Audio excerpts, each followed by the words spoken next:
Oh, here we are. It is Wednesday, November 22nd, Thanksgiving Eve. And I wanted to get this out because the holidays coming up, the long weekend, everybody's going to be taking it off. And there are a couple of sales that popped up in the last week that I realized that they're coming up very, very quickly. And I want to let you know about them. They're in the United States, and there's some great stuff. So I'm going to start here. We're going to take a look. Doyle has a sale that posted just in the last couple of days, and the sale is on the 30th, which is only about 8 days from now.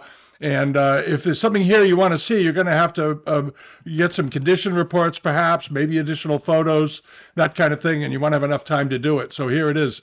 There's a number of nice lots in this sale. These are not crazy high-priced lots. These are lots that, if you're a regular collector, as I call it, things you might want to buy, things that you could probably afford. And we're going to start with this. It's very nice. Celadon goo form vase with all this raised relief archaistic work on it. It's sort of an unusual piece of Celadon. It does date to the 19th century. It's a good-looking thing. The color is nice. The relief work on it looks pretty crisp. I would get some additional information on it. It has a chin lung mark on the bottom. And it was somebody at one point had sold it as in an antique shop. It looks like as a chin lung example. It is not. This is not the mark they would have used. It's too late. It's a late 19th century, mid to late 19th century piece of Celadon, but it's a lovely example. It's very, very nice, and the estimate is reasonable, $800 to $1,200. It measures 10 inches in height. So if it's the kind of thing you like, get a hold of them down there and take a look. And the other thing that was on here is this really unusual pair of Dubois or Blanc de Chine, as we like to call them, foulines, but heavily modeled. And these are big foulines. They're 14 inches tall. They are 19th century, from what I can tell, possibly early Republic, but certainly they're old. And very interesting modeling. And these are really exemplary types of the types of things they could do with Dewa modeling. They couldn't do really very well in Jingdechen because the Dewa clay is so pliable, holds its position, so to speak, so that when they molded it and shaped it and applied it onto things, it stayed where you put it. When you fired it, it didn't shrink a lot. So you got these really amazing bits of modeling, like in these two foulines. Notice how finely reticulated the ball is under the foot and all the little details. This is a very nice pair of foulines. And here are the bottoms of them. They look okay as late Qing examples. The estimate is $1,000 to $1,500, and that's very reasonable because they're 14 inches in height. These are very big. They're massive, and I think they're quite interesting. And then this is a bottle vase. Get the whole vase in there. There it is, with sort of an enway or relief work decoration on it. Acanthus leaves going up the neck, so to speak. And this vase is 9 inches tall, and they're dating it to the well, it has a chin lung mark, and they're saying possibly of the period. So they think it's either chin lung or early 19th century. There are no pictures of the foot rim, so I can't really tell you much more than that. But if it looks interesting to you, the quality is good. I can tell you that. This is very nice work. The lotus flower is very nice. The Shao character is well done. The vines and it looks like it looked like grapevines coming off of it. Actually, little berries on it. Look pretty good. And it's about, as I said, it's 9 inches tall. These monochromes have been doing very, very well. It's estimated at $2,000 to $3,000. If it brings $20,000, it was marking period. And then this. A massive oxblood, late 18th, early 19th century vase. It has excellent color.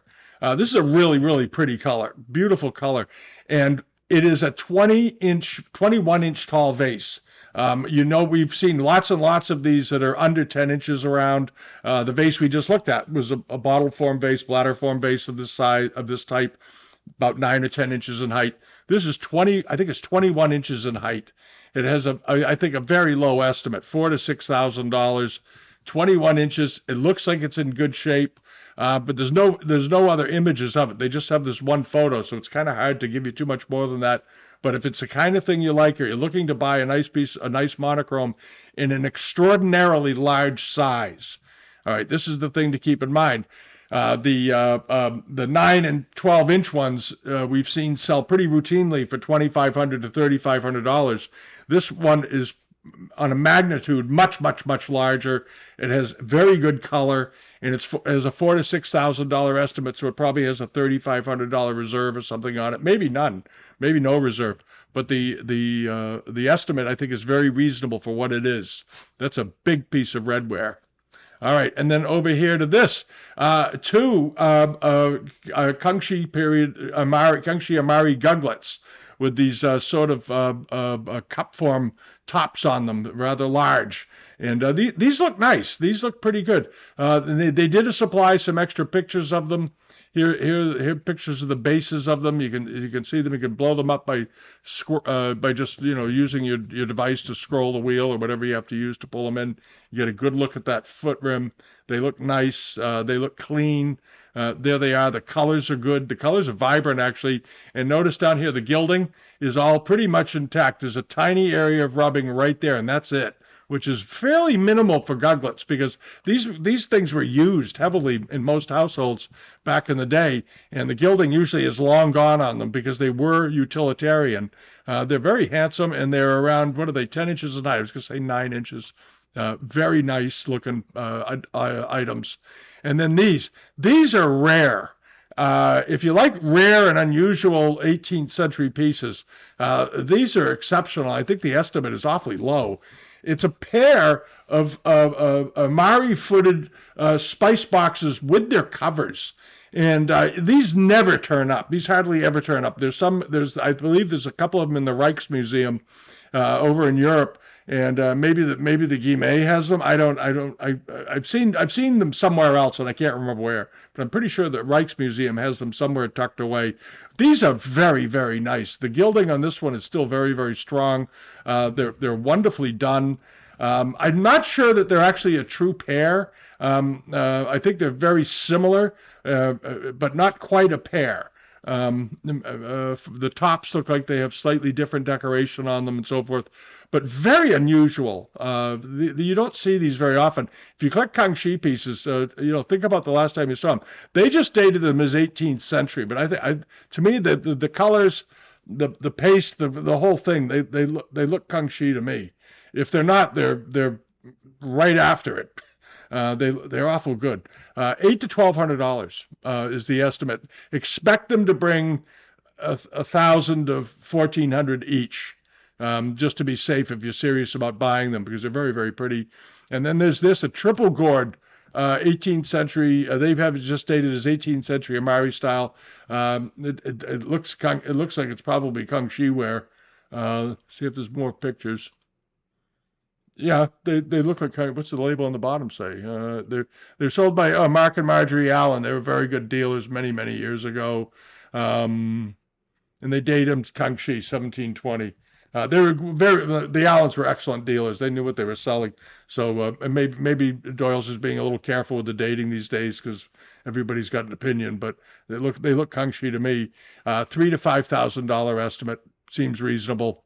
And then the last thing I'm going to talk about from the Doyle sale is this very interesting Feiwa late Ming decorated bowl. It's sort of a rustic looking deal, but I like the very, very deep cutting into the porcelain, into the clay, and the way they colored it. I think it's very, very attractive.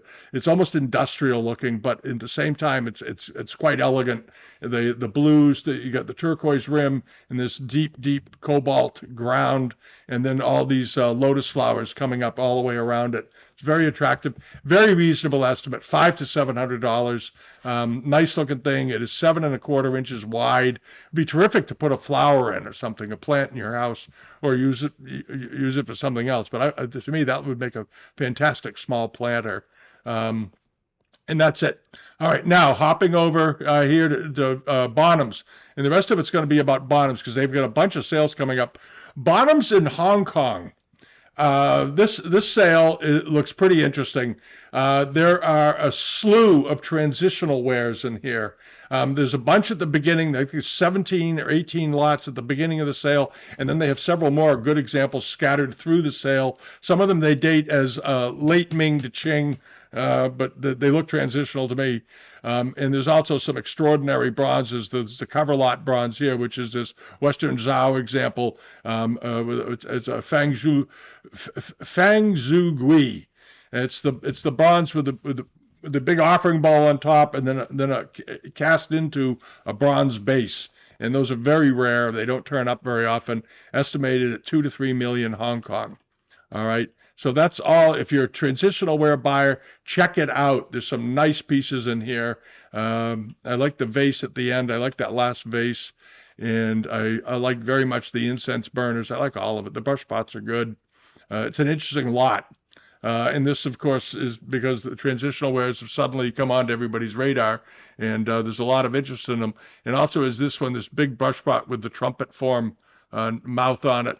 And then there's another one. This is a vase, which is a rather unusual form for one of these, with the flared mouth coming off the top. It's an unusual shape for transitional wear. And the decoration looks excellent on it. Looks very, very, subtle, very soft touch to the brushes when they did this. The way the water is decorated, it fades gently out of the way, almost like Harada ware from Japan. Very, very nice looking. And it's estimated at 30 to 50,000 Hong Kong, which is divided by 8, whatever that is, $3,000 to $5,000. So the estimate's very low. The estimates on all these lots look extremely reasonable.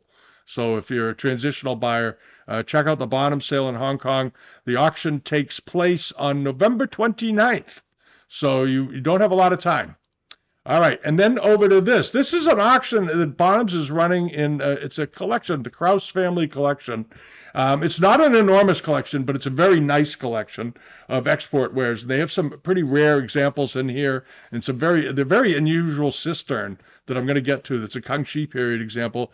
They have, of course, every great American collector that collects Chinese export bowls has a hunt scene bowl. And this is a nice one. It's a good one. It's 11 inches wide. I noticed in the description they bought a lot of their stuff from Earl Vandekar over in England, who's an excellent dealer. Handled some of the best export wares that have been sold in that country. And this is a nice example. It looks good. The gilding on it looks excellent, and it's probably a really fine bowl if he handled it. All right, so check that out. The estimate is very reasonable, $2,000 to $3,000. That to me sounds awfully inexpensive for a good hunt bowl. So get a condition report just to be sure. There's a whole bunch written on here about the hunt bowls and the popularity and all that. Most of you know that, but check it out. And there's also a big transitional period jar with large ladies on it. This is neat. You don't often you don't see them with the big women on them, very tall, very in proportion to the pot. And a nice underglazed blue decoration and a very striking green. You notice this green enamel that's on here. It's very strong, very bright, very crisp. It's a nice looking jar with its lid, which is always good to have because they often don't have their lids by the time they reach today. The estimate is low, $2,000 to $3,000. It's 13.5 inches tall, and it was bought from Solvig and Anita Gray over in London back in the 90s. Anita Gray, of course, is one of the really good London dealers as well. Apparently, this family spent a lot of time going to London, I think. And they also have some very nice, unusual teapot. Here's a couple of early Qianlong period examples with those fine relief vine work coming off of them. And what's really interesting, the one on the left has a purple handle and spout, and you don't. That's an unusual color. You don't see that very often. So if you're a teapot buyer, absolutely check those out. The estimate is $2,000 to $3,000, and that sounds about right because we've seen these before in both similar models to these, so to speak, and they bring $1,400 to $1,800 each. So $2,000 to $3,000 estimate's probably reasonable. I suspect the reserves are very low in this sale. I would suspect it. And here's this fountain or wall fountain, as they call them, Kangxi period, but extremely unusual pattern on it. Very crisply drawn, very unusually drawn. And this also was bought from Knightsbridge, from Vandekar. I love the dragon head on the front with this egg yolk yellow, deep egg yolk yellow, and purple, and reds, and blues, all these great colors. And then these three rather elegant women, and one of them in the center has a child with her, and the kid's peeking out from behind to see what's going on. And then they're, of course, within a very nice walled garden area, beautifully done, and it looks like a bunch of scrolls or books tied up in a bundle over here, maybe gifts. It's a lovely thing, and it's got its cover, which is a miracle on these, because they're always if the cover's on them, half the time they're damaged. And this is a nice looking setup. I like that a lot. Nice piece of porcelain, and this is fairly large. It's 21 inches tall. Yeah, and it came from Earl Vandecar, Knightsbridge. Nice thing. $6,000 to $8,000 estimate. Again, reasonable. Not bad at all. Now this lot is quite interesting, I think. And if you're a teapot buyer, apparently this family loved their teapots because there are quite a few of them in the sale. This is a nice lot. You got a Woodside teapot at the bottom. You got a cafe ground teapot over here with leaf cutouts, and then filled in with underglazed blue and overglazed red enamels.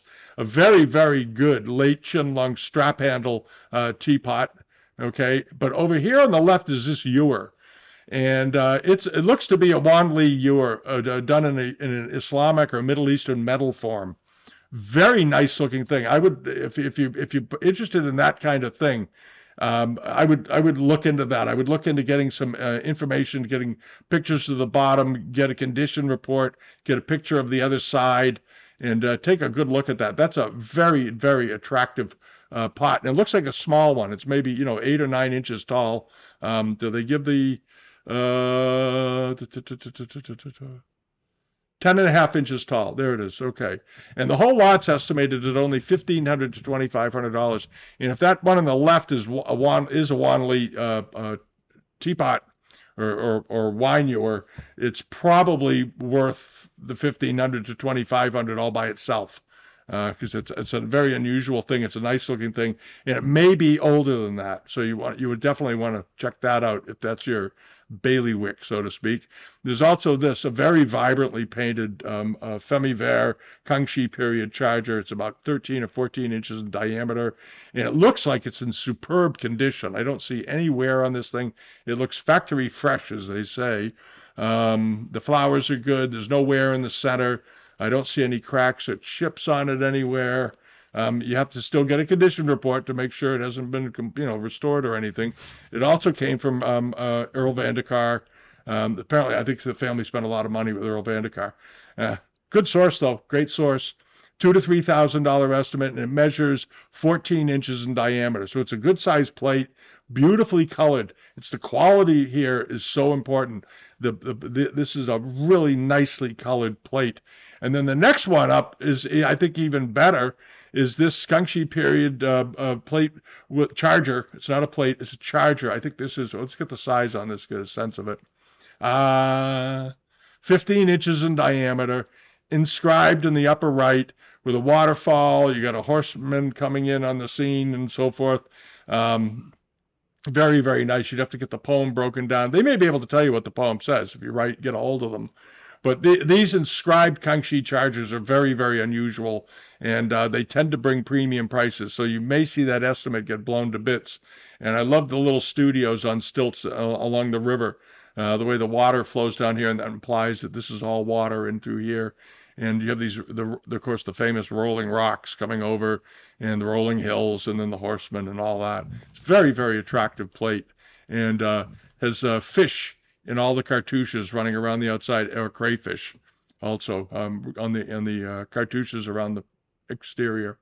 Very, very nice. And the estimate is just $3,000 to $5,000. I think that'll made short work of. I suspect that'll bring $8,000 to $12,000, but we'll see. We'll see. You never know.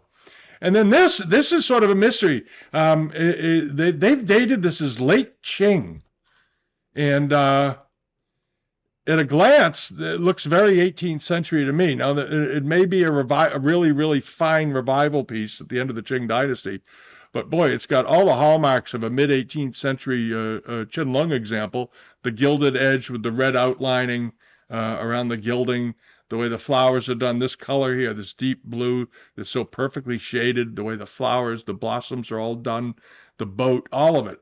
it sure looks like an 18th century dish to me, unless, as I said, it's a really superb revival piece, and you need to find out about that. The estimate is nothing, $800 to $1,200, and it measures 11 inches in diameter, and they didn't say who he got it from, but that looks like an awfully interesting plate. And I'd be surprised if it wasn't 18th century, given what it looks like. You may disagree, but those are my thoughts.